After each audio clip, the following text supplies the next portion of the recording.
Mas o que você precisa ficar com você agora, para toda essa mensagem, é o fato de que Deus acredita em você. E você sabe que nem nós mesmos, às vezes, acreditamos em nós. Quantas vezes a gente já tem aquela situação para resolver e já acorda pensando que não vai conseguir. Então você já desperta pela manhã dizendo não vai dar certo. Meu filho, o João, agora está usando um aparelho, porque ele estava tendo, como minha genética, então o pessoal da minha família tem um queixo muito grande. E ele estava desenvolvendo essa parte, da mandíbula. Tivemos que colocá-lo num tratamento. Então ele está com o aparelho em cima, embaixo. E agora em casa está usando uma máscara. E a gente tentou assim convencer ele a usar, dizendo que ele ia ser parecido com o Homem de Ferro, mas não deu muito certo. E agora ele põe essa máscara lá em casa e ele diz: que coisa horrível, pai, quanto tempo eu vou passar com isso? Isso não vai dar certo, eu não vou conseguir usar isso. Aí eu digo para ele: filho, você já está dizendo que não vai conseguir, já começa mesmo com um pensamento de derrota. Quantas vezes a gente não acredita? Será que eu posso? Será que eu consigo? Será que eu vou dar conta? Mas eu quero começar te dizendo que Jesus ama cada um de nós. E Ele acredita no nosso potencial. Ele acredita naquilo que nós podemos fazer. E eu quero usar a figura de um homem. Eu vou usar outros exemplos, mas eu quero usar a figura de um homem para te fazer pensar comigo sobre isso. O nome dele era Gideão. Diga, Gideão. Eu não sei se você já ouviu falar da história de Gideão, mas é uma história bastante interessante. Eu quero te contar um pouco dessa história hoje. Gideão é um cara que recebe um chamado de Deus. Ele não estava preparado para exercer uma grande função, sabe? Assim como eu, quando assumi essa igreja, eu não tinha feito um curso teológico, como eu precisaria ter feito, uma preparação para ser um líder. Então, eu era só alguém que estava na igreja e de repente Deus decidiu fazer o que fez e tem feito. Gideão também, uma pessoa simples, mas Deus o chama para uma missão. E diz assim: olha, Gideão, vou precisar da tua ajuda. Porque o povo está clamando e eu decidi socorrer o povo. Então vou precisar que você me ajude a libertar o povo das mãos desse exército inimigo que era o exército dos midianitas. E Deus diz assim: Gideão, é você. Interessante que Gideão olha para Deus e diz assim: mas eu, Senhor, eu sou o menor da menor tribo de Israel. E o Senhor quer que eu seja o cara que vai ser usado para libertar o povo das mãos dos midianitas. Então, a Bíblia diz que Deus chama Gideão para essa missão. E ele próprio não se sentia capaz o suficiente para encarar o desafio. Irmãos, aqui entre nós, quantas coisas na sua vida já te deram assim um frio na barriga quando você disse: eu vou ter que enfrentar isso? Por exemplo, eu vou ter que falar em público. Olha, para mim era uma das partes mais difíceis quando eu tinha que fazer um trabalho em grupo na escola. Alguém mais assim ou só eu? Tem mais alguém? Irmão, era terrível. Você já sabe da história de quando o pastor Joaquim, eu já contei isso aqui muitas vezes, mas pregador que prega sempre no mesmo lugar, então acaba se repetindo, não tem jeito. Eu naquele culto lá no Angelim, 3.000 pessoas, pastor Joaquim olha para mim e diz: Éber, você sabe quem vai pregar hoje? Isso na hora de começar a palavra. E eu disse: não sei não. E ele olhou e disse assim: é um pregador bem branquinho lá de Castanhal, no Pará. Irmãos, eu estava tentando ser um pastor, acabando de assumir uma igreja, e de repente o meu pastor está dizendo que eu vou pregar na igreja dele com 3.000 pessoas num culto. Me perdoa contar isso que eu vou te contar agora, vai parecer meio feio, mas me deu diarreia, me deu vômito, me deu sensação de morte, irmão. Tinha um banheiro assim na parte baixa do altar, eu corri para o banheiro. Olha, eu passei mal naquele banheiro. Minha esposa me socorreu, me levou para a casa de uma vizinha. E lá ela ficou me abanando. Amor, pelo amor de Deus, você quer ir para o hospital? Você está verde, o que está acontecendo? E eu já sou branco para ficar verde rapidinho. que está acontecendo? Só que a casa era do lado da igreja, então eu fiquei ouvindo os sons do culto, das 5 no domingo.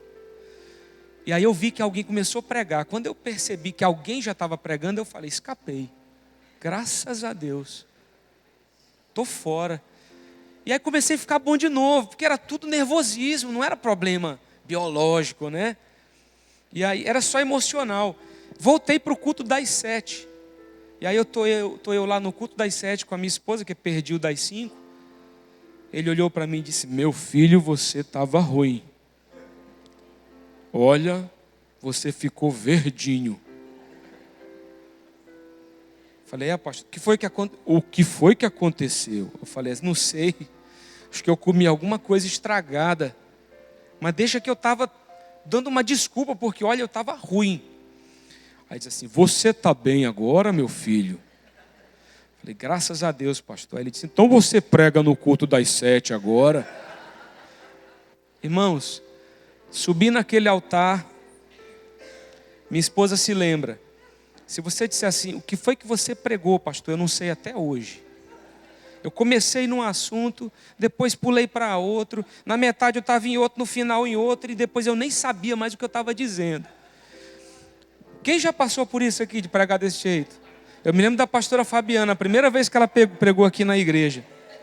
Ela andou a Bíblia todinha, eu não entendi nada. Eu disse, meu Deus, o que está acontecendo? Ela disse, pastor, o senhor está aqui, eu estou nervosa. Não estou sabendo mais que rumo. Irmãos, perdão, não sei mais para onde eu estou indo. Ela ainda foi corajosa de pedir perdão. E eu fiquei fingindo que eu estava sabendo o que estava dizendo. Ela admitiu, eu ainda fiquei lá em cima. Eu desci daquele púlpito pensando, eu sou o cara mais fracassado que existe. Foi a sensação que eu tive. Pastor Joaquim nunca mais me chama para pregar. Eu pensei isso. Porque nem eu sei o que eu preguei. Quem dirá os outros que me ouviram. Só que ele, como um cara assim, que investe, que acredita, me convidou outras vezes. E tantas vezes eu já voltei ao Angelim para pregar. E muitas vezes foi diferente, porque as pessoas já me procuraram dizendo, obrigado, pastor, como eu fui abençoado pela sua vida. Olha, essa palavra mudou minha forma de ver. Mas eu tive que me arriscar. O que você precisa entender no início dessa mensagem é que você tem que ter um coração que atrai a Deus. Por isso que eu gosto também de Davi. Davi não foi promovido por ele mesmo. Ele não colocou um cartaz dizendo assim, olha Deus, se o Senhor estiver procurando, eu sou um cara bom para ser rei. Faz uma propaganda de mim aí. Põe no Instagram que eu estou de trás das malhadas. Ele não precisou disso. Mas foi o próprio Deus que viu o coração de Davi. Se você tem esse coração, Deus vai fazer algo na sua vida. Interessante que Gideão, mesmo sendo chamado por Deus, ele também faz prova de Deus. Ele fala, Deus, se é o Senhor mesmo que está falando comigo. Quantas vezes Deus está falando para a gente, cidadão, é contigo mesmo. Vai em frente. E nós sentimos aquele impulso no coração e a paz no coração. Deus fala conosco numa palavra. Deus fala conosco numa pregação. Deus fala conosco lendo a Bíblia. Deus fala conosco lendo um livro. Mas mesmo assim a gente fica perguntando, será, Senhor? Talvez você está querendo que Deus quase que se materialize na sua frente. Sou eu mesmo, rapaz. Pastor Aloísio da Videira que diz que quando Deus nos chama para servir, Ele não precisa dizer muita coisa. Só uma piscadela de Deus é suficiente para você dizer, sim, eis-me aqui, Senhor. Só um pequeno sinal, sim, eis-me aqui, Senhor. Envia-me a mim. E Deus se revela então a Gideão através da prova que ele pede. Ele pega um novelo de lã, ele diz, Senhor, se é o Senhor que está falando e quer me usar, então que chova só no novelo. E não chova em volta, não tem orvalho em volta. Ele amanhece, pega, espreme aquele como um algodão, está encharcado, mas em volta seco. Depois ele inverte. Ô Senhor, não fica chateado comigo, mas Senhor, pega aqui e molha ao redor, mas deixa o novelo seco. Aí ele pega, está seco e em volta está molhado. Ele entende que é de Deus. Mas mesmo assim você nota uma hesitação. Você nota um certo temor dele em prosseguir, mesmo compreendendo que é de Deus. Eu quero te falar uma coisa: se você compreende que Deus está contigo, meu irmão, vai em frente, porque Ele vai te abençoar. Vai em frente, porque Ele vai te dar vitória nessa situação. E Deus então, dando a prova certa a Gideão, diz: Gideão, vai porque eu vou te usar. Gideão, então, a Bíblia diz, se enche do Espírito Santo e chama o povo. Interessante que eu trouxe para vocês aqui algo que vai fazer com que você não esqueça dessa mensagem. Você sabe o que é isso aqui? É um chofar. Não é um chofar daqueles grandes de chifre de carneiro já adulto, né? Antílope adulto, mas é um chifre menor, tá? E esse chofar era usado pelo povo judeu para também convocação. E a Bíblia diz que Gideão, ele pega um desses chofares, ele pega um chofar e ele então sopra, convocando o povo, o exército, para lutar a favor de Israel. Eu vou tentar tocar o chofar para você. Isso aqui, irmãos, faz anos que eu tenho. Sabe quando foi a última vez que eu toquei? Não me lembro. Isso aqui foi quando nós fomos a Israel. Quantos anos faz? 2013. Não, 2011. Você me ajuda, que minha memória não é boa. Por favor, não me critique, tá bom?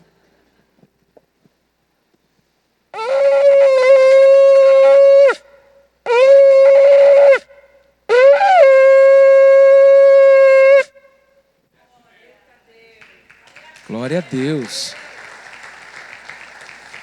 Quando você lembrar desse chofar, você vai lembrar de Gideão, porque foi assim que ele convocou o povo. Não tinha smartphone na época. Não dava para disparar uma mensagem no WhatsApp. Então ele teve que fazer a convocação como era na época. Sabe quantos homens vieram? Alguém pode me dizer? Vieram 32 mil homens, atendendo ao chamado de Gideão. Mas você sabe que o nosso Deus é um Deus muito poderoso, Ele não gera uma situação sem propósito. Interessante que Deus chama Gideão e diz assim: Gideão, tem gente demais. 32 mil é muita gente. Só que o exército midianita era muito maior do que isso. E Gideão disse: Senhor, 32 mil é pouco perto do tamanho do exército. E Deus diz assim: Gideão, tem muita gente contigo. Vamos fazer o seguinte, manda os medrosos irem embora. Os que têm medo, os que são covardes. E aí, Gideão diz assim: todo mundo aqui que é covarde, medroso, volta para casa. Sabe quantos voltaram? 22 mil. Dos 32 mil, 22 disseram: eu sou covarde, eu tenho medo, e voltou para casa. Quando o Gideão dizia assim: rapaz, isso aqui já está demais, 10 mil só, mas Senhor, o que é que o Senhor vai fazer? E Deus olha para ele e diz assim: ainda tem muita gente, rapaz. Mas Senhor, tinha 32 mil, agora só tem 10. E Deus diz assim: manda o povo tomar água no rio. Quem tomar água como um cão, um cachorro, lambendo a água, e trazendo a água à mão, você separa. Mas quem toma água como se não estivesse guardando, enfiando mesmo a cara no rio, você também separa para o outro lado. Sabe quantos foram separados daqueles que tomavam a água sem se preocupar com ninguém em volta? 9.700. Ficaram 300 homens que bebiam água assim, ó, olhando, preparados para, de repente, revidar ou atacar. Aí Deus falou: Gideão, são esses 300 aí. Com esses 300, eu vou te dar a vitória que você precisa. Irmãos, tem tempos na vida que a gente acha que só vai vencer com coisa muito grande. Tem que acontecer uma coisa muito grande na nossa vida. Uma porta muito grande tem que se abrir. Não precisa não. Você só precisa de Deus agindo através de você. Mesmo que te pareça um pequeno começo. Meu amigo pastor Marcelo Bigardi sempre diz isso. Se você vai começar, comece pequeno, mas comece hoje. Se você tem algo na sua vida para mudar, pode ser pequeno, mas mude hoje. Não fica procrastinando, jogando isso para frente, não. Se você tem que fazer hoje, você pode fazer, não deixa para amanhã. Pode ser um pequeno começo, mas eu quero te dizer que vidas de muito sucesso não são embasadas em grandes coisas, mas em pequenas coisas que são feitas constantemente. E você gera grandes futuros. Você quer ver um exemplo? Você disse para mim: pastor, não consigo estar na escola da Bíblia, porque são 7 capítulos por dia. Eu não consigo. Tá bom, irmão, então lê um capítulo. Pastor, também não dou conta. Olha, o importante é você nunca deixar de ler. Então leia um versículo e para meditar nele. Para observar o que a Bíblia está te ensinando. Se você ler um versículo todo dia e parar para meditar no que Deus está falando, não é melhor do que não ler nada? E quando você parar para pensar, a tua fome pela palavra vai crescendo e você vai querendo se aprofundar mais. Daqui a pouco você está lendo 1, 2, 3 capítulos por dia e aquilo está sendo prazeroso para você. Começa pequeno, mas começa hoje. Deus quer fazer algo hoje. E é interessante que Deus disse para ele: Gideão, eu não vou usar esses 32 mil, porque vocês vão dizer que foram vocês que conseguiram. Vão ser os 300, porque eu vou te mostrar que o que vai te dar vitória não é a quantidade de pessoas, mas é a minha glória na tua vida. Em outras palavras, foi isso que ele disse. Então, nós podemos, gente, encontrar alguns momentos bíblicos em que Deus escolhe alguém que se acha incapaz. E através deste alguém realiza coisas extraordinárias. Nós vemos um exemplo disso em Moisés, que sequer acreditava que podia falar. Você sabe que Moisés realmente tinha dificuldades com a fala. Ou seja, ele não conseguia se comunicar. Nós vemos isso na vida de Davi, que se tornou um grande rei e guerreiro. Apesar de aparentemente não ter, nem sequer ter mesmo o crédito da sua família. Nós vemos isso na vida dos discípulos, que eram pessoas simples e alguns até pescadores, mas que cheios do Espírito Santo se tornaram pregadores do Evangelho. Pastor Richard pregou sobre isso no domingo. Cheios de Deus. Então, eu vou perguntar para vocês, por que seria diferente conosco? Deus quer realizar coisas extraordinárias através das nossas vidas também. Diz isso para a pessoa perto de você: Deus quer realizar algo através da tua vida. Deus quer fazer isso. Pode não ser na mesma medida de outro, mas não queira ser outro. Queira viver o propósito de Deus para você. Não é bom viver a vida dos outros, não é agradável ser outra pessoa. Seja você mesmo. Você tem peculiaridades, você tem uma identidade, você tem um chamado, você tem um propósito. Se você for querer comparar Moisés com Davi, não dá. Se você for querer comparar Davi com Gideão, não dá. Eram circunstâncias diferentes, momentos da história diferentes, homens diferentes. Davi, por exemplo, era um adorador. Ele era alguém que ficava ali adorando, tocando, cantando ao Senhor. Tanto que quando Saul estava perturbado por um espírito maligno, ele vinha para cantar para que Saul dormisse. Porque quando Davi cantava, a glória de Deus vinha. E aí o que acontecia? Saul conseguia dormir em paz porque o espírito maligno era expulso. Cada um na sua peculiaridade. Moisés, que foi um dos líderes, se não o mais extraordinário que você vai encontrar na Bíblia. Então, homens que Deus chamou para fazer algo específico e especial. E se você se sente como um desses homens, então eu espero que até o final dessa mensagem nós possamos entender que o que realmente precisamos é do crédito de Deus, de que podemos ser usados por Ele, e que possamos nos posicionar de forma corretamente bíblica para que isso aconteça.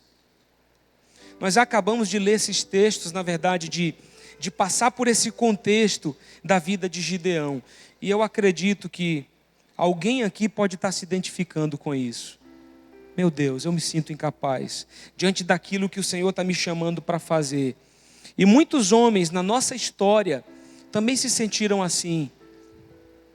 Você sabe que, eu espero não estar me equivocando, mas Charles Spurgeon, que é conhecido como o príncipe dos pregadores, às vezes eu troco os nomes, mas era ele sim, ele sofria de uma depressão profunda.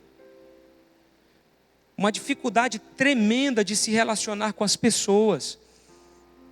Ele teve que enfrentar desafios na sua vida para ser conhecido como o príncipe dos pregadores, aquele que expunha a palavra de uma maneira extraordinária. John Wesley, perguntaram para ele: rapaz, o que você faz que tanta gente vem te ouvir pregar? Ele disse assim: a única coisa que eu faço é queimar por Jesus. E quando eu estou incendiado, as pessoas vêm me ver queimando. Ele passava uma verdade, ele acreditava naquilo que ele pregava. Então as pessoas eram contagiadas, eram tomadas pela glória de Deus através da vida dele. Eu quero te dizer essa noite, pelo poder do nome de Jesus, você precisa acreditar nos propósitos de Deus para a sua vida. Você precisa acreditar nos planos de Deus para a sua vida. Se você não acreditar nisso, outras pessoas também não vão. Eu preciso acreditar naquilo que Deus me dá. Quantas vezes eu tive vergonha das minhas próprias músicas, das canções que eu havia composto. Quantas vezes? Esses dias agora eu gravei 3 lives no estúdio do Janilson, né, adorando lá com meu violão. Já postei 2 no meu canal do YouTube. E a minha preocupação era: será que as pessoas vão gostar da minha música? Será que as pessoas vão gostar do jeito que eu ministro? Será que eu vou agradar ou eu vou desagradar? Irmão, você não tem que se preocupar com isso. Você tem que se preocupar em fazer a vontade de Deus. Ah, fulano prega tão assim, ele prega tão alto, ele grita, ele fala com tanta convicção. Eu não sei pregar assim. Eu gosto de pregar falando simples, como se eu estivesse ensinando, tranquilo. Será que vai dar certo? Claro que vai. Se esse é você, Deus tem um propósito na sua vida e vai te usar dessa forma. Porque Deus não se enganou quando nos fez, meus irmãos. Deus não cometeu um erro.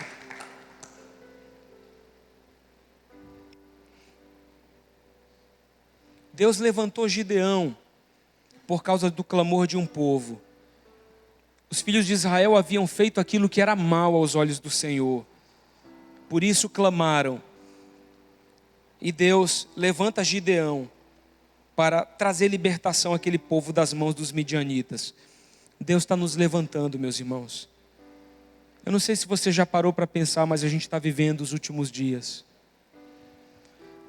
Todas as promessas bíblicas têm se cumprido. Se você for ler a sua Bíblia, você vai entender que tudo que a gente vive hoje no Brasil e nas nações são cumprimentos daquilo que a palavra de Deus nos diz. E o que nós estamos fazendo?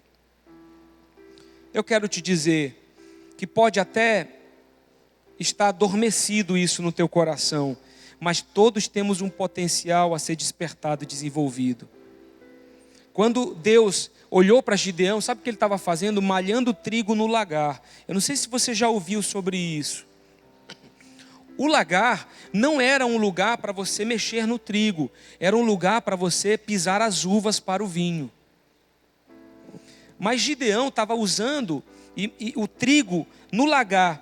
Por que ele estava fazendo isso? Ele estava tentando despistar aqueles que vinham pegar a comida, porque os midianitas eles estavam saqueando o povo. Eles estavam deixando o povo faminto, eles estavam tirando a comida que eles tinham. Então ele pensou: eu vou colocar esse trigo no lugar do vinho. Porque assim eles não vão ver que é trigo e a gente não vai passar fome. Gideão já tinha no coração aquele sentido de proteção, de cuidado com o povo. Gideão já tinha no coração o desejo de ajudar. E Deus viu isso no coração dele. E você se lembra daquela história que eu também já contei, que uma moça chega com o pastor Ribinha lá em Pinheiro e diz para ele: pastor, preciso conversar com você, o que você quer? Eu quero te dizer, pastor, que o ministério infantil da nossa igreja é horrível. O ministério infantil da nossa igreja não funciona. De onde eu vim não era assim. E ele então disse assim: Ayla, chama pela esposa: vem cá, meu amor, traz o óleo ungido. O que foi? Achei a nova líder do ministério infantil. Disse: não, pastor, o que é isso? Eu só vim te dar uma dica do que fazer. E ele disse assim: não, minha irmã, o que queima no nosso coração denuncia o nosso propósito. Se isso está queimando no teu coração, você vai ajudar a gente liderando esse ministério. Pegou óleo, lambuzou a cabeça dela todinha Disse, vai que o Senhor é contigo. Foi melhor do que um amigo meu lá de Belo Horizonte que faz o camarada beber um copo de óleo ungido. Isso é para te lavar por dentro também. Tem gente que está precisando de uma lavagem dessa. Mas é interessante porque Deus está aqui dizendo para você, eu tenho um propósito. E eu te pergunto, o que é que queima no teu coração? Sério mesmo. O que te traz interesse em fazer para Deus? Quantos frutos nós poderíamos estar gerando hoje? Por que nós perdemos tanto tempo criticando ao invés de estar contribuindo? Você sabe que geralmente quem critica é porque tem muito tempo sobrando na vida. Porque aqueles que estão servindo de verdade, eles não têm tempo para pensar na vida dos outros, no sentido de falar mal deles. Porque ele está preocupado em ajudar. Ele está preocupado em frutificar. Se você está na fase da crítica, eu quero te falar essa noite, saia disso e venha para a fase de quem frutifica. De quem está fazendo algo. E aí eu pergunto, você tem servido? Ou num GC? Ou num ministério? Ou pregando o evangelho a alguém? Eu não sei, como diz uma frase, não sei o que pode ser pior, o barulho dos maus ou o silêncio dos bons. Por que tem tanta gente boa, com tanto talento, silenciada, sem servir, sem usar aquilo que tem? Irmão, quero te falar que quando você serve, isso te dá um propósito na vida. Isso te faz se alegrar, o teu coração se enche de alegria quando você vê alguém sendo alcançado por você. E eu li uma frase esses dias, minha esposa leu essa frase para mim, do Charles Spurgeon, que diz que discípulos inconsistentes ferem o evangelho mais críticos, sarcásticos ou infiéis. Pior do que ser um crítico, pior do que ser um crente infiel, é ser um crente que vem à igreja, mas frutifica nunca. Porque quem está dizendo o que é, eu sou ruim mesmo. Mas nós que muitas vezes estamos dizendo assim, eu sou crente, eu amo Jesus, mas não prego o evangelho para ninguém. Não sirvo em nada, não faço nada, mas me acho crente. Eu quero te falar, você está se enganando. Porque quando um discípulo de Jesus é cheio do Espírito Santo, ele quer que outros se tornem discípulos também. Ele quer que outras vidas sejam alcançadas também. Ele vai fazer algo também para que isso aconteça. Então, eu te pergunto, você realmente deseja que o reino de Deus prospere? Qual é a forma certa de viver, meus irmãos? Eu penso que, por favor, escute isso. Se você escutar isso, vai valer a mensagem para você. Eu tenho a teoria de que a melhor forma de se viver é viver cada dia como se ele fosse o último. Porque você vai acordar naquele dia dizendo assim, eu vou fazer o meu dia valer a pena. Eu vou fazer algo de valor. O Danduque que diz, eu gosto muito das ministrações dele, ele diz assim, olha gente, eu tenho um voto, um pacto com Deus, de que todos os dias eu vou dar algo a alguém. Então ele diz, todos os dias da minha vida, sem nenhum sequer, eu dou alguma coisa para alguém. Eu contribuo de alguma forma com a vida de alguém. Eu faço alguma coisa que vai abençoar alguém. Será que nós estamos prontos para morrer hoje? Quantos de vocês aqui hoje se sentem prontos para partir?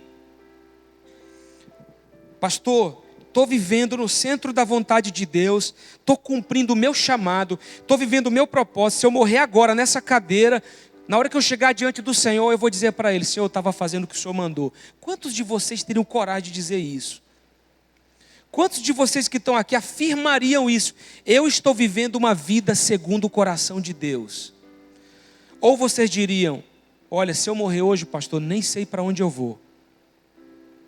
Estou tendo uma vida medíocre, não estou usando os talentos que Deus me deu, não prego o evangelho para ninguém, eu sou um crente, agente secreto, James Bond, ninguém sabe na minha empresa que eu sou crente. Meus amigos não sabem que eu sou crente. Pastor, se eu morrer hoje eu não sei o que vai ser da minha eternidade. Será que eu sou um obreiro aprovado?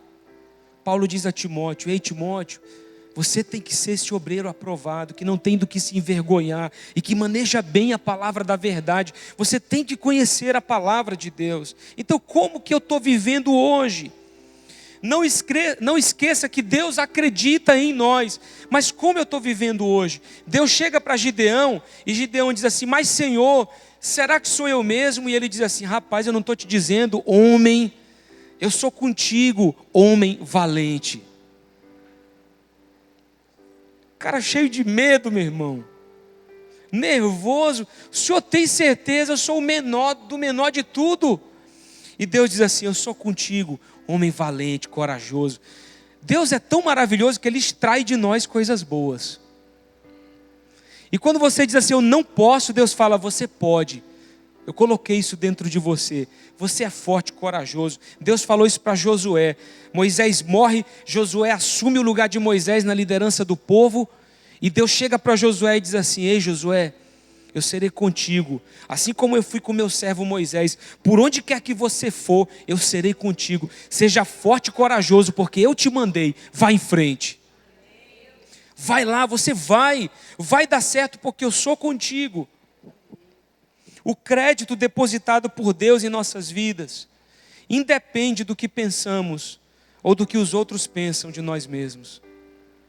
Talvez pessoas da tua família disseram que você não tem condições, nem talento, que você não seria nada na vida.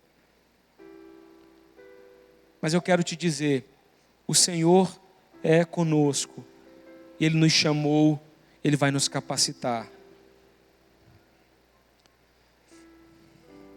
E Gideão diz: ai Senhor meu, com que livrarei Israel? Eis que a minha família é a mais pobre em Manassés, e eu o menor da casa de meu pai. Quantos de nós estamos fazendo essa pergunta? Como que eu vou prosseguir, Senhor? Eu estou tão fragilizado, eu estou tão arrebentado, eu estou tão triste. Ontem nós tivemos o Seja Livre falando de depressão e ansiedade. Esse mês ainda a gente vai estar falando do mesmo assunto, só que agora pensando em crianças. E talvez você está numa situação como essa, ansioso, preocupado, perturbado. Como que eu vou fazer, Senhor? Eu quero te dizer, meu irmão, em nome de Jesus, não é pela tua força não, é pela capacitação que vem do alto. Você vai conseguir se você se render ao Senhor. Mas para que nós possamos usufruir do crédito de Deus, nós precisamos acreditar também. E ele diz: Moisés, no momento em que Deus o estava enviando, ele disse: Senhor, se eu achei graça aos teus olhos, então não me faça subir desse lugar se a tua presença não for comigo. Gideão disse uma coisa muito parecida. Ele disse: se agora eu achei graça diante dos teus olhos, dá-me um sinal de que és tu, Senhor, que falas comigo. Me mostra, Senhor, que o Senhor está falando comigo. Outro dia eu estava em Belém numa reunião, numa mesa, devia ter uns 7 pastores nessa mesa, com o Danduque.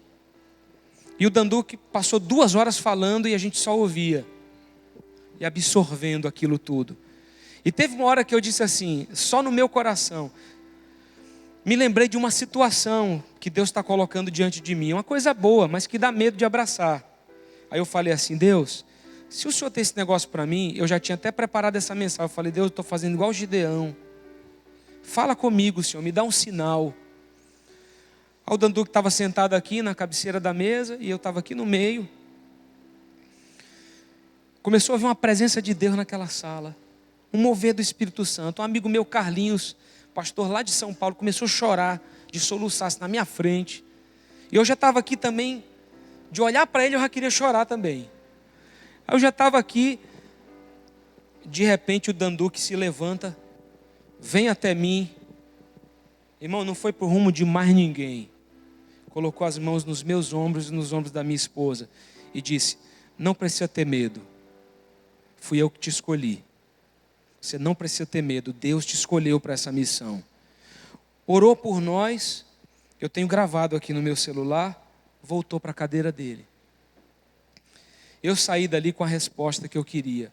Foi comigo dessa forma. Com você Deus pode estar falando agora através dessa palavra. Com cada um, Deus vai se mover de uma maneira específica.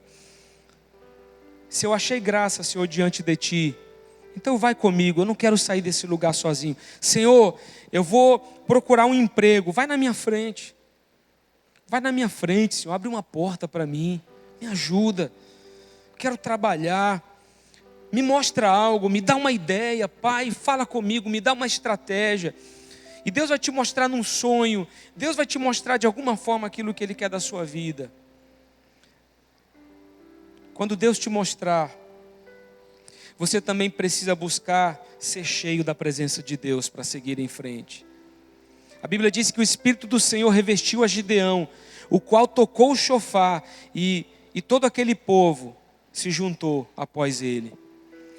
Irmão, não era só tocar um chofar, era tocar com autoridade. Tinha que ser uma trombeta que soasse assim, vem. É coisa de líder, é coisa de quem tem uma graça de Deus que diz assim, vamos lá, e ele é seguido. Porque ele tem uma autoridade que foi dada por Deus. Não adianta você querer que a tua família te siga à força, meu irmão, sem que você tenha exemplo, sem que você tenha autoridade. Não adianta você querer que as pessoas do teu GC ou do teu ministério escutem sempre o que você diz. Você precisa ter postura. Você precisa buscar de Deus esse enchimento do Espírito. Você sabe por quê que eu ainda tenho respeito dessa igreja? Talvez não tenha de alguns, porque a gente nunca tem de todo mundo. Nem Jesus tinha. Mas sabe por que eu continuo tendo respeito dessa igreja? Está lá no estatuto da igreja, que o pastor continuará sendo pastor desta igreja até bem servir. Se eu fosse um cara de escândalos, se eu fosse um cara que vocês descobrissem em pecado e cometendo situações antibíblicas, então pelo estatuto eu não continuaria mais sendo pastor da igreja. Sabe por que eu estou aqui ainda? Porque vocês veem Deus na minha vida. Porque vocês olham para mim, e eu estou falando de forma humilde, vocês olham para mim e sabem que eu sou um homem de palavra. Que eu não fico mentindo, se eu disser para você, eu vou correr atrás de cumprir. Você sabe já, há 12 anos, o meu zelo pela obra de Deus e o meu amor por Jesus, está aqui a minha família, minha esposa, meu filho. A minha casa serve a Jesus. E 12 anos não são 12 dias, há uma história. Por isso, alguns de vocês realmente me seguem. Escutam aquilo que eu digo, porque veem Deus se movendo através daquilo que eu digo. Se você quer ter essa vida, se você quer ter o respeito da sua casa, da sua equipe, das pessoas que estão à sua volta, se você quer dizer para alguém, Jesus ama você, e esse alguém realmente ouvir, você precisa buscar ser revestido do Espírito Santo, para que as pessoas vejam a glória de Deus na sua vida. Isso fala de posicionamento, firmeza, coragem, força. E devemos orar e pedir a Deus, se for necessário, essa confirmação. E Gideão teve essa confirmação de Deus. Mas sabe que eu encontro um homem na Bíblia que ele foi conhecido e é conhecido como o pai da fé, que foi Abraão. Deus fala para ele, Abraão, sai da tua terra, da tua parentela para a terra que eu vou te mostrar, e Abraão vai. Sabe o que é interessante? Ele não ficou dizendo, Deus, eu só saio quando o Senhor me mostrar o destino. Deus falou para ele, Abraão, só vai, dá o próximo passo. Tem coisas na vida que você vai ter que dar o próximo passo. Deus não vai te mostrar lá na frente. Porque se Ele te mostra, você foge, você não está preparado. Irmão, escuta isso, por favor. Nós não estamos preparados para conhecer todo o nosso futuro. Você não está pronto para isso. Mas Deus, muitas vezes, na vida de alguns, vai preparando conforme eles vão caminhando. Porque a nossa jornada até Jesus, ela também nos molda. Para que um dia nós estejamos chegando à estatura de varão perfeito. Todo dia você muda alguma coisa. Infelizmente, alguns não têm mudado. Mas se você é a mesma pessoa de 5 anos atrás, de 10 anos atrás, se a sua vida continua na mesma, eu quero te chamar essa noite. Você precisa buscar a Deus, porque Deus quer trazer sobre a tua vida um novo tempo. Que cause realmente uma transformação, uma mudança na tua história. Porque a gente encontra pessoas 5 anos, 10 anos depois, elas estão falando dos mesmos problemas. Estão contando as mesmas histórias, estão atravessando as mesmas dificuldades. Espera aí, irmão, o problema tem que ser maior. quanto mais você caminha. Sabe por que maior? Porque você está mais forte, você tem mais estrutura, então você aguenta vencer coisas maiores. Mas quantas pessoas estão desistindo por coisas tão pequenas? Eu quero que você simplesmente entenda, como Abraão, eu preciso obedecer. Se Deus está me chamando, eu preciso obedecer. E quando decidimos obedecer, Deus nos mostra a sua glória. O Senhor disse para Gideão: é demais o povo que está contigo, para eu entregar os midianitas nas tuas mãos. Israel poderia se gloriar contra mim, dizendo: a minha própria mão me livrou. Mas Deus faz aquilo com 300 homens. E no final das contas, Deus nem precisa nem dos 300. Porque eles mesmos fugiram, os midianitas, e uns mataram também os outros. Eu me lembro de Jonas. Deus disse para ele: vai para Nínive pregar o evangelho. Ele vai para Tarsis fugido. Os marinheiros lançam sorte, descobrem que o barco está sacudindo e que o vento está forte porque Jonas estava amaldiçoado. Então decidem jogá-lo ao mar, ele é engolido por um grande peixe. E passa 3 dias e 3 noites na barriga do que a gente acredita ser uma baleia. Ali ele tem um concerto com Deus. A baleia o joga na praia e ele vai a Nínive. E a palavra de Deus nos conta que aquela cidade inteira se arrependeu dos seus pecados. E foi transformada através do que foi pregado. Não tenha medo de pregar. Nínive era uma cidade conhecida também por matar cristãos naquela época. E Jonas teve medo. Mas eu quero te dizer, se Deus está te enviando, não tenha medo de pregar, não tenha medo de seguir em frente, porque Deus ele vai revelar a glória dele através da tua vida. Sabe, que eu já tentei evangelizar alguém e passei anos com um camarada, tentando evangelizá-lo e ele não se convertia. Aí veio alguém, do nada, que eu nunca tinha visto na vida, prega e o cidadão numa tarde se converte. Irmão, a gente tem crise. Mas meu Jesus, o pior não é isso, é que eu queria que ele viesse para cá, ele ainda foi para outra igreja. Rapaz, o João, cadê? Se converteu. Aonde? Fulano da igreja tal evangelizou ele e ele se converteu. Está lá. O homem está uma benção. Não é possível. Não é possível. Eu estou 5 anos evangelizando esse homem, rapaz. O que está acontecendo? Mas não era para mim. Deus tinha algo na vida dele através de outro mesmo. E ele foi ganho. É assim. Olha o César aqui com a família. César veio aqui na igreja num culto de formatura, irmão. Nem é um culto de fogo, não. Então, a gente sabe que no culto de formatura a gente canta aqueles hinos assim, bem, né? E formatura o pessoal fica assim, ninguém sorri, parece que todo mundo vira um robô. Eu falei: irmão, pelo amor de Deus, relaxa um pouco, que isso aqui é formatura, não é velório. E o César me ouviu pregar uma palavra, nem era uma palavra evangelística. Aí no final, cheguei até ele, veio para a formatura da filha, cheguei até ele, e a filha disse: pastor, vem aqui conhecer o meu pai. Cheguei lá, como é seu nome? César. Abracei ele. Aí eu disse: César, por favor, vem no culto domingo. Irmão, foi simples assim, não foi, César? Aí ele veio no culto, entregou a vida para Jesus. Está aqui com toda a família servindo o Senhor. Foi simples. Agora, o cúmulo dessas histórias que eu conheço, uma história verdadeira, você sabe que a igreja batista tradicional, ela tem o culto administrativo. Alguém já participou de um culto administrativo? O culto administrativo é assim. Uma vez por mês se faz o culto administrativo, com toda a igreja. Irmãos, esse mês entrou tanto, saiu tanto, compramos isso, compramos aquilo. Quem concorda? Quem apoia? Aí tem que ter um voto de apoio, aí os outros depois, não, eu apoio também. E era um culto assim, de prestação de contas. E um irmão nosso tinha convidado alguém para ir na igreja, com aquela: meu Deus, hoje fulano se converte. Ô Senhor, usa o pastor para trazer uma palavra poderosa. Quando ele chega, o convidado dele era o quê? Culto administrativo. Não tem pregação. E aí ele disse, ô meu Senhor amado, sabe aquele dia que você leva uma pessoa na igreja, mas não é a pessoa que você gosta de ouvir pregar? Tem esse negócio, não tem? Meu Deus, eu trouxe o João, mas era para a pastora tal, está pregando hoje, que é do jeito que ela prega, que ele gosta de tocar a vida dele. Mas não é, meu Pai do céu, meu Deus.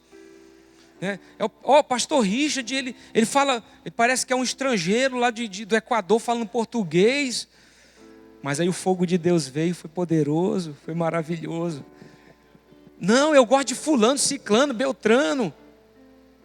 Mas aí está lá o irmão no culto administrativo. E o pastor diz, foi tantos reais, entrou tanto, saiu tanto, sei o quê. Quem dá o voto de apoio? Deixa que o irmão era ferido na alma. Porque achava que todo pastor era ladrão. E que toda igreja só queria enganar os fiéis para ficar com dinheiro. Ele foi tocado por um culto administrativo, é uma história verdadeira. No final do culto administrativo, ele falou assim, olha, não é o que eu pensava. A coisa é séria. Existe aí uma prestação. Olha, chama o pastor, eu quero entregar minha vida para Jesus. E num culto administrativo, ele se converteu. Eu quero que você entenda, você não tem que se preocupar em gerar a situação, você só tem que se preocupar em obedecer ao Espírito Santo. Deixa o fluxo de Deus seguir, porque seja em qual for o lugar, ou qual for a situação, Deus vai usar a tua vida. Não seja como os 22.000 medrosos, covardes. Ele disse, Gideão disse que quem for tímido e medroso, volte e retire-se da região montanhosa de Gileade.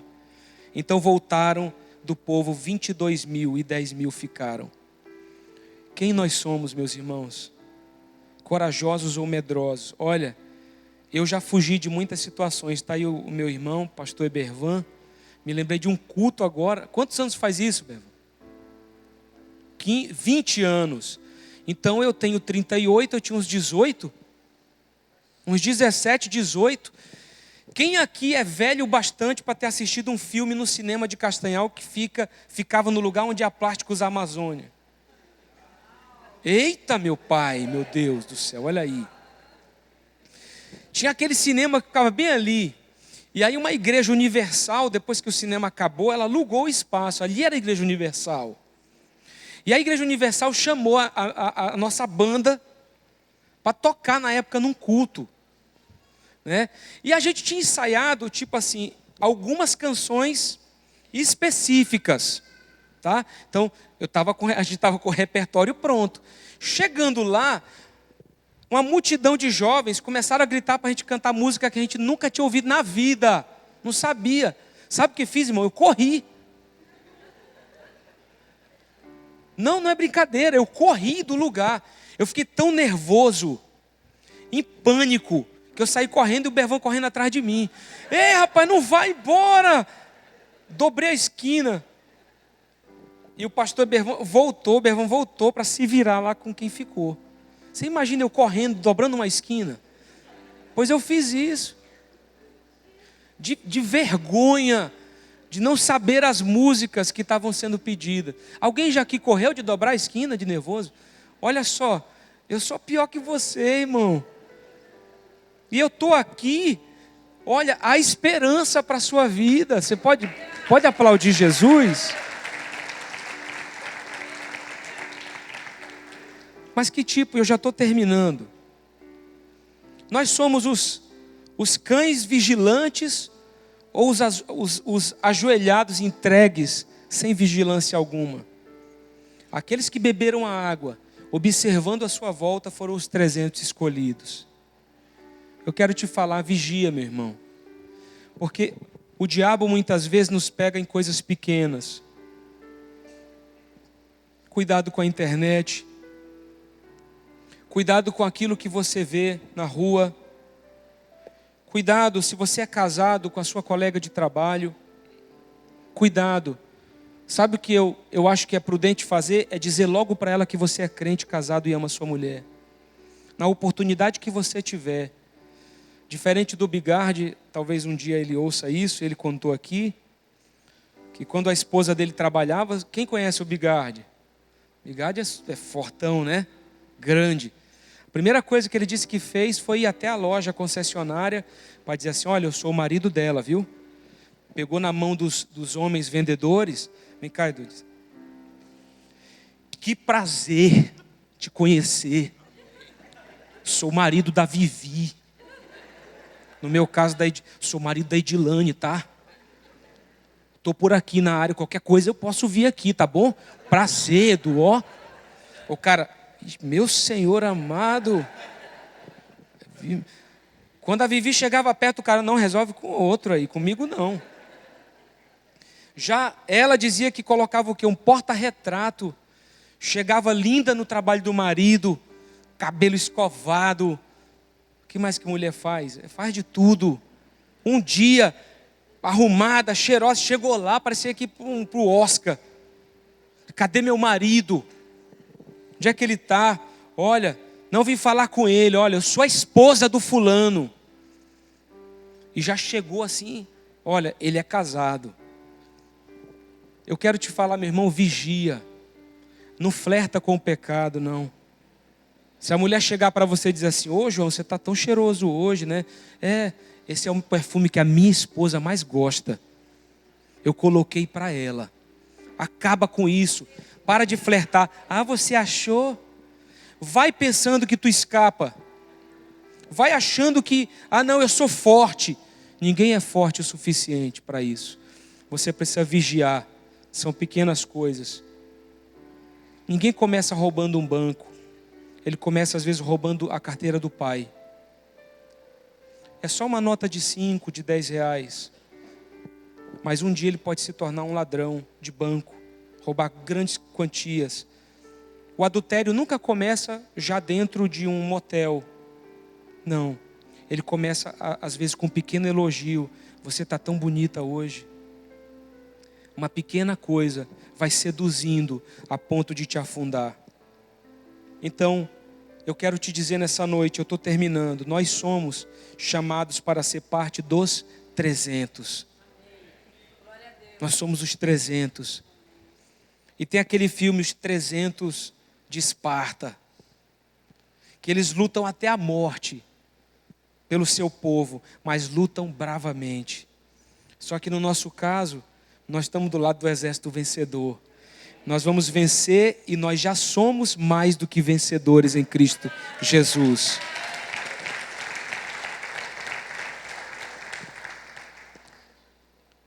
Em que posição nós estamos hoje? Sabe que quando eles chegam no arraial, e Deus já tinha mostrado para Gideão, porque os caras estavam dizendo assim, rapaz, esse povo de Israel não é brincadeira. Eu fiquei sabendo que eles destroem tudo por onde passam. Quando eles chegarem aqui, o povo midianita já estava com medo nas tendas. E Gideão ouviu. E quando eles chegaram, é interessante porque Deus nem falou assim, olha, vamos lutar. Não. Deus falou assim, fiquem onde vocês estão. Permaneceu cada um no seu lugar ao redor do arraial. E ao soar das 300 trombetas, imagina 300 tocando. O Senhor tornou a espada de um contra o outro no exército inimigo. E isto em todo o arraial que fugiu e foi para longe do exército de Gideão. Eles nem precisaram lutar. Olha para a pessoa do seu lado e diz assim, vai ter hora que você nem vai precisar lutar. Deus vai resolver isso para você. Deus vai resolver isso na sua vida. Você pode ficar de pé.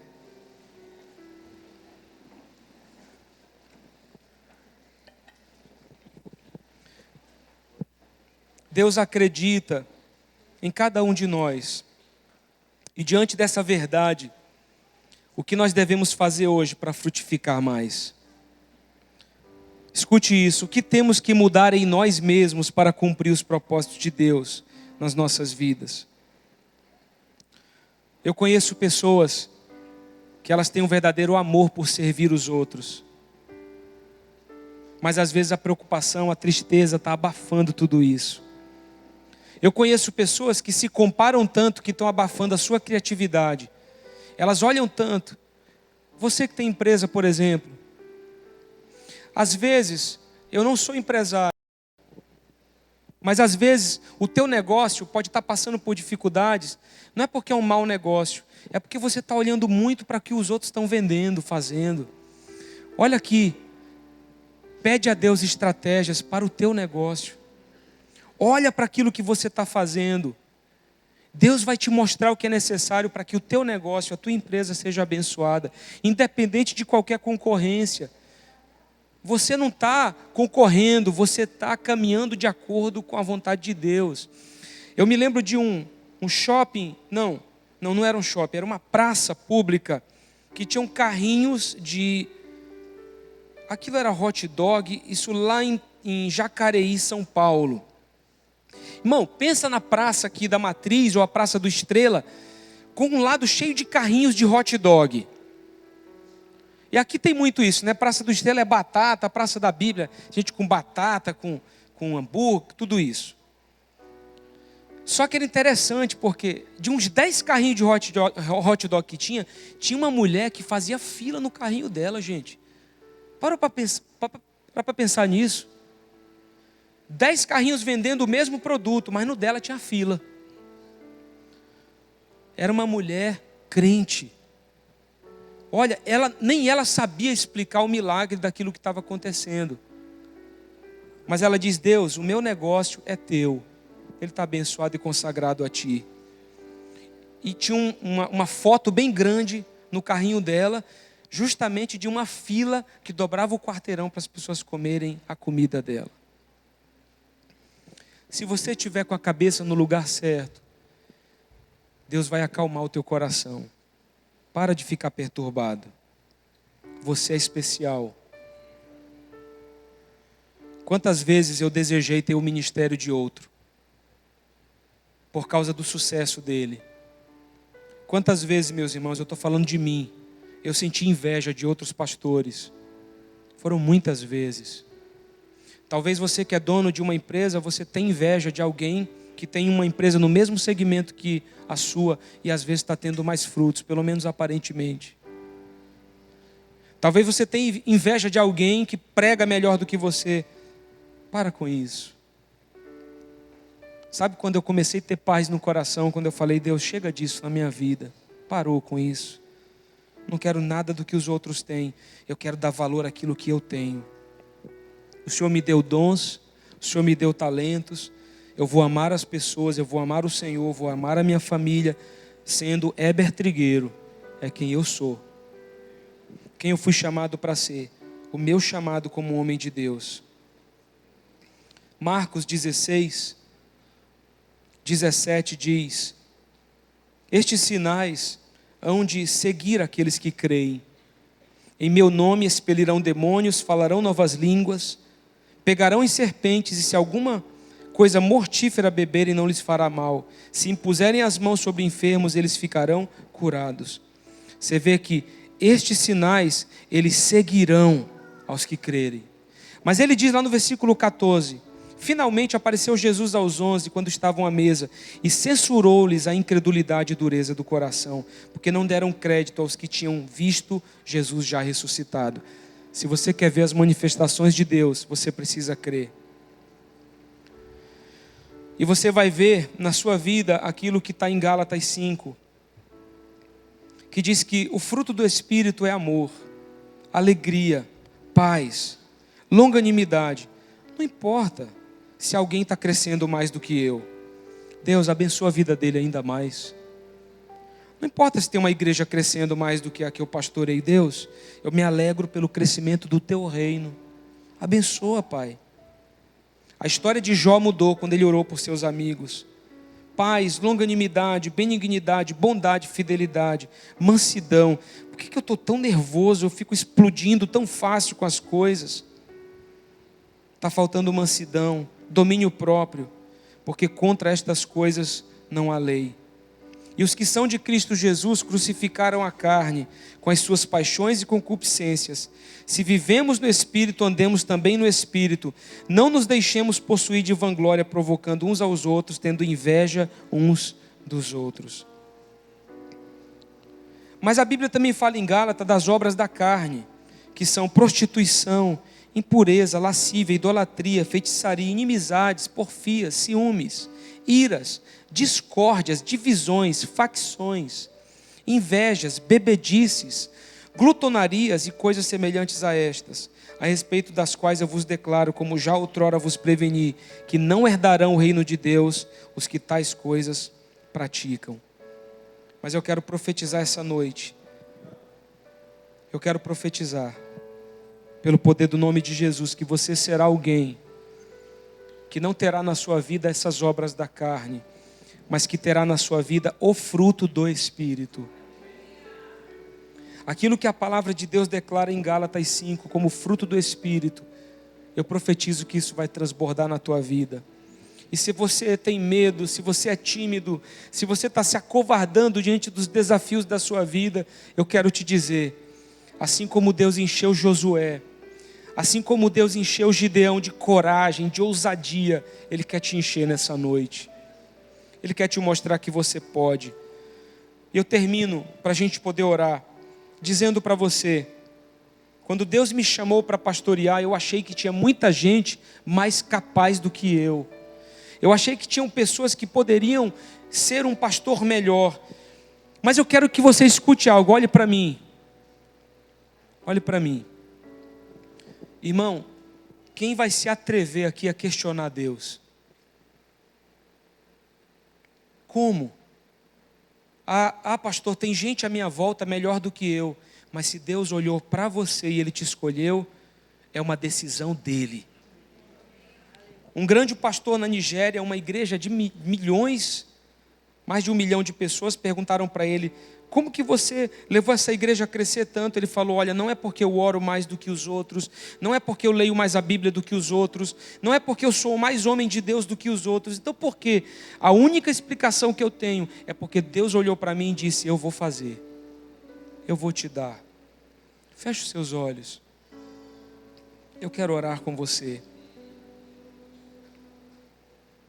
Se tiver alguém de repente que precisa ir, você está abençoado para ir. Eu extrapolei bastante aqui o tempo, mas eu quero orar. Eu quero orar por aqueles que sentem que têm desafios à sua frente, mas que não têm conseguido lidar com eles. Que não têm conseguido ultrapassá-los, vencê-los.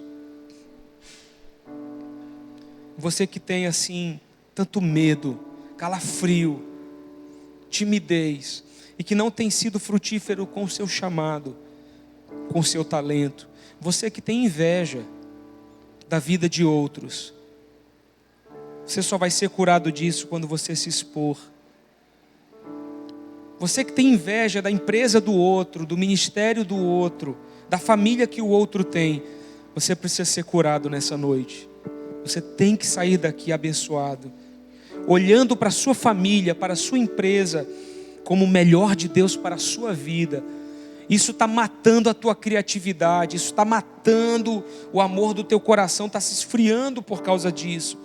Você precisa ter essa chama reacesa no teu coração, e olhar para a sua vida e dizer, obrigado, Senhor, por tudo que tu tens me dado, pelas coisas que o Senhor tem feito.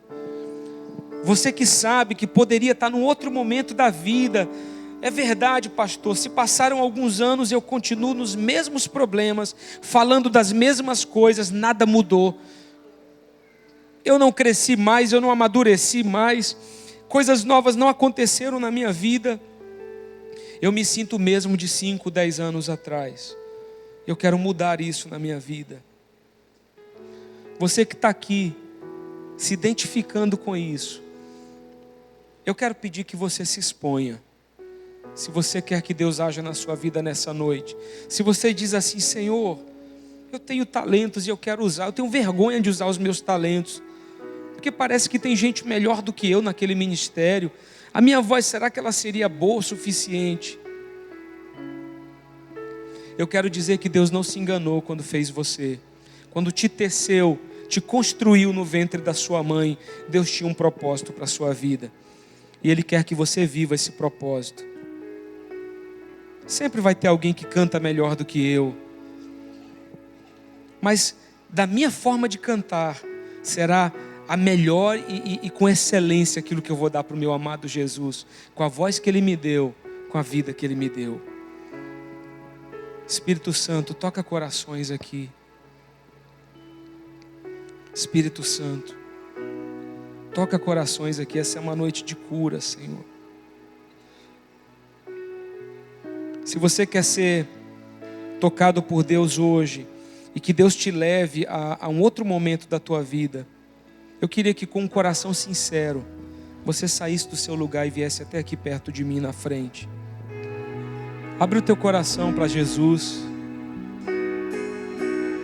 Abre o teu coração para Deus.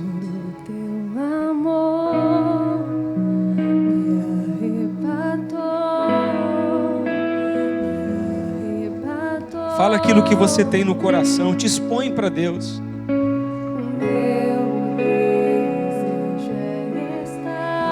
Deus, eu me sinto preso por isso. Chega, acabou isso na minha vida. A partir de hoje eu creio que eu vou viver uma nova história. Fala isso com Deus. Traga-me pra mais perto, leva-me mais profundo. Eu quero conhecer teu coração. Expõe o teu coração para Jesus. Mais doce que tudo que já provei. Eu quero conhecer. Vem, Espírito Santo. Teu coração. Vem, Espírito Santo, mova nesse altar. Vem, Senhor, selar essa palavra, porque eu creio, o Senhor acredita em nós. O Senhor acredita no nosso chamado. O Senhor acredita no nosso potencial. O Senhor acredita nos nossos dons. O Senhor acredita naquilo pelo que fomos construídos no ventre da nossa mãe. Eu oro, Senhor, para que nessa noite a Tua presença venha tocando cada coração.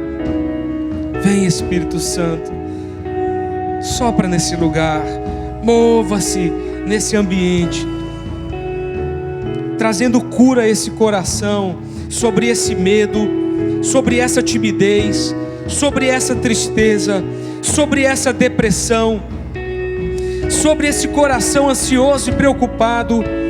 Em nome de Jesus, sobre esse coração adormecido, acende um novo fogo. Acende esse fogo da Tua presença. Faz esse coração voltar a queimar, Senhor, diante de Ti. Eu declaro em nome de Jesus, talentos sendo aflorados, dons sendo aflorados, e pessoas se deixando ser usadas por Deus. Pai, sobre aqueles que têm se sentido incapazes, vem capacitá-los, Senhor. Faça com que eles se rendam, com que se entreguem, e se entregando, eles verão o mover da Tua glória. Pai, eu oro por um mover sobrenatural do Teu Espírito, sobre cada vida, sobre cada circunstância, sobre cada coração. Mova a Tua glória, Senhor. Mova-se, Espírito Santo. Mova-se, Espírito Santo, trazendo vida onde há morte. Em nome de Jesus. Vida sobre o teu coração, vida sobre o teu chamado, vida sobre os teus talentos, vida sobre os teus dons. Deus, eu declaro a queda de toda inveja, de toda comparação, e eu declaro o estabelecimento de uma identidade bem firmada no Senhor. Nós não somos um erro, foi o Senhor que nos fez, o Senhor nos chamou, e o Senhor quer nos usar assim. Dentro da nossa identidade, dentro do nosso perfil. Eu não quero ter a vida de ninguém, Senhor. Eu quero viver a Tua vida para mim. Eu quero viver os Teus planos para mim. Eu quero viver os Teus propósitos para mim. Eu não quero viver imitando os outros, o talento, o dom. Não, chega, chega. Isso tem matado a criatividade de alguns, Pai. Eu chamo de volta à vida essa criatividade. Eu chamo a vida essas estratégias. Eu chamo a vida essa visão. o que Deus tem dado. E eu oro para que esses corações sejam cheios de confiança em Ti. Confiem, acreditem. Ore cantaramas. Eu te repreendo, espírito do engano, espírito mentiroso. Eu te repreendo. O que essas pessoas ouviram, algumas dos seus pais, outras de amigos, falando de maneira mentirosa sobre quem elas são, eu te repreendo, em nome de Jesus. Eu repreendo essa voz maligna, eu repreendo essa influência maligna. A sua mente, ela está sendo liberta, o seu coração está sendo livre. Eu profetizo, você é especial para Deus, você é importante para o reino de Deus, você é único e Deus tem algo específico para realizar na sua vida e através da sua vida. Eu declaro chamados sendo liberados aqui nessa noite, em nome de Jesus, em nome de Jesus, em nome de Jesus. Talvez você pense: eu já estou assim há tantos anos, eu não consigo. Você vai conseguir, porque Deus é contigo. Eu te digo aquilo que Deus disse a Josué, Ele nos diz hoje: seja forte, seja corajosa, corajoso, o Senhor é contigo. Assim como Ele foi com Moisés, o seu servo, Ele é conosco, nós que somos também seus servos. Nessa era da história, o Senhor é conosco. Eu profetizo em nome de Jesus, aonde colocarmos a planta dos nossos pés, ali haverá o mover da glória do Senhor, ali haverá um movimento da presença de Deus. Por isso, todo espírito de mentira, de engano, eu te repreendo. Solta a mente dessas pessoas em nome de Jesus. Em nome de Jesus, tira a tua mão dessa mente, tira a tua mão desse pensamento, porque os nossos pensamentos são pensamentos do alto. Nós somos parte de um exército poderoso, nós somos mais do que vencedores em Cristo Jesus. Nós fomos criados não como um engano, nós somos preciosos para o reino dos céus. Usa-nos, Senhor, usa-nos, Senhor. Realiza em nós o teu querer, realiza em nós os teus planos, realiza em nós os teus projetos. Amplia e alarga a nossa medida de graça, alargue as nossas tendas como Jabes orou. Eu não quero ser como meus irmãos, eu quero fazer a diferença com a minha vida, Senhor. Não importa se os meus antepassados fizeram coisas, não importa, o que importa é que chega, acaba aqui, daqui para frente surgem gerações de homens e mulheres de Deus. Eu estou profetizando isso em nome de Jesus. Ore cantaramare choramas, ora masere cantaramare choramas.